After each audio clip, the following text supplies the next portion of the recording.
Selamat pagi Bapak Ibu Saudara-saudariku yang terkasih dalam nama Tuhan kita Yesus Kristus. Kita bertemu kembali dalam sapaan renungan harian pada hari ini. Kita berdoa. Kasih karunia Tuhan kita Yesus Kristus, kasih dari Allah Bapa dan persekutuan Roh Kudus, itulah kiranya menyertai kamu. Amin.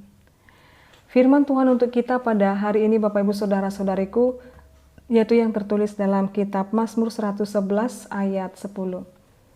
Permulaan hikmat adalah takut akan Tuhan. Semua orang yang melakukannya berakal budi yang baik. Puji-pujian kepadanya tetap untuk selamanya. Demikian pembacaan firman Tuhan.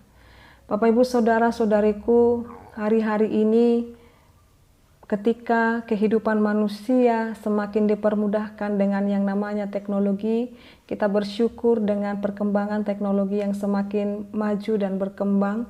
Tetapi di sisi yang lain, Bapak Ibu Saudara-saudariku, setiap orang sedang berlomba-lomba untuk mengupayakan bagaimana melakukan terbaik dalam hidup mereka. Ada yang benar mengandalkan Tuhan dan ada yang hanya mengandalkan pikirannya sendiri dan kemampuan kecerdasan intelektualnya masing-masing. Hari-hari ini diajarkan banyak hal Bapak Ibu Saudara-saudariku, tidak lagi takut akan Tuhan. Tetapi manusia telah diajari lebih kepada takut kepada hal-hal yang berwujud Bapak Ibu. Jadi dalam hal ini dikatakan dan diingatkan kita melalui firman ini Bapak Ibu Saudara-saudariku, bagaimana seorang itu memiliki hikmat. Ya bisa saja Bapak Ibu, kepintaran pengetahuan manusia semakin tinggi dan semakin luas sekali. Tetapi bagaimana dengan hikmat dan kebijaksanaannya menjalani kehidupan. Maka hikmat dan kebijaksanaan Bapak Ibu tidak dapat dicipta oleh manusia. Hikmat dan kebijaksanaan itu adalah pemberian Allah. Lalu bagaimana caranya supaya setiap orang, anak-anak muda di zaman sekarang ini hidup di dalam hikmat dan kebijaksanaan itu? Maka firman ini mengingatkan kepada kita Bapak Ibu, permulaan hikmat adalah takut akan Tuhan. Jadi jikalau seseorang ingin menghendaki dia menjadi pribadi yang berhikmat, maka dia harus terlebih dahulu mengenal Allah dan dia harus terlebih dahulu takut akan Allah. Bagaimana hidup takut dengan Allah itu Bapak Ibu Saudara-saudariku?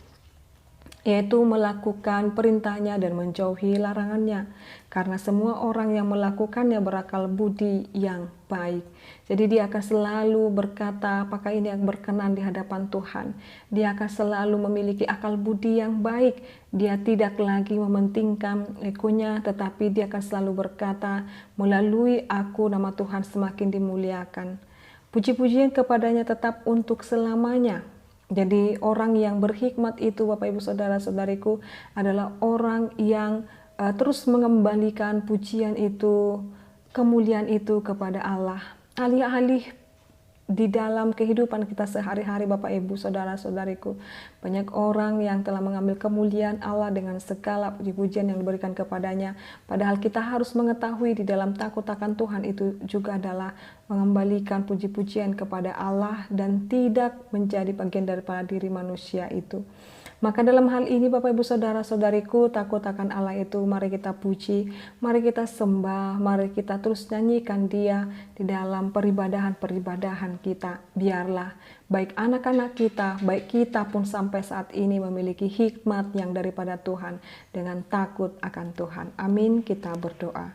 Ya Allah Bapa kami berdoa kiranya Tuhan senantiasa berikan kami hikmat Tuhan di tengah-tengah zaman atau masa-masa ini yang mengajarkan setiap manusia untuk berlomba-lomba untuk dapat saling menjemput dan juga saling menggapai kesuksesannya masing-masing dengan hidup di dalam puji-pujian, hidup di dalam untuk memuji diri sendiri, tetapi kami diajarkan untuk memiliki hikmat yang daripada Tuhan dengan takut akan Tuhan, hidup berkenan di hadapan Tuhan, hidup menyenangkan hati Tuhan dan mengembalikan puji-pujian kepadamu. Dan biarlah kami Tuhan senantiasa Engkau berkati dalam setiap kehidupan kami. Terima kasih ya Allah Bapa kami berdoa dalam nama Yesus Kristus dan pimpinan Roh Kudus. Anugerah daripada Tuhan kita Yesus Kristus, kasih dari Allah Bapa dan persekutuan Roh Kudus, itulah kiranya menyertai kamu. Amin. Selamat pagi Bapak Ibu Saudara-saudariku, Tuhan Yesus memberkati. Shalom.